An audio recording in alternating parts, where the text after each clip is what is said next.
for Mr. Pyle, please. Obviously, probably the biggest win of your career. You have a lot of big wins. You've been on the big stage a lot, but biggest win for you?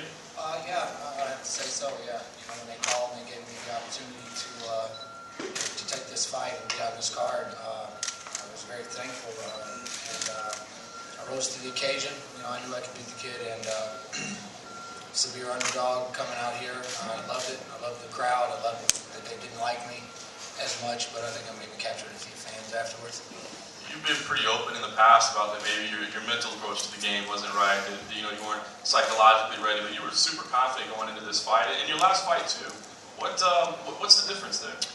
It's just a matter of stepping up your game. You train yourself. Let's say you train yourself on the focus mitts. Yeah.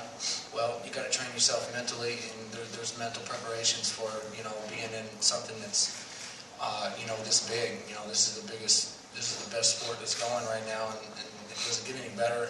And you have to do everything you can, to prepare yourself physically and mentally. And that's what I did when I got the call and stepped up and took care of business.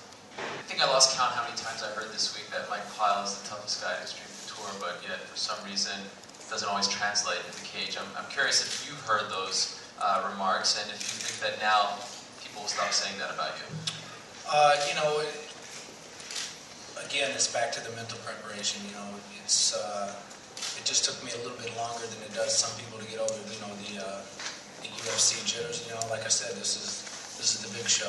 You get out there. It's a lot bigger than any other show I've ever fought on. And like I said, again, I have to train myself for that, and I think I've taken all the proper steps. Was there something you did?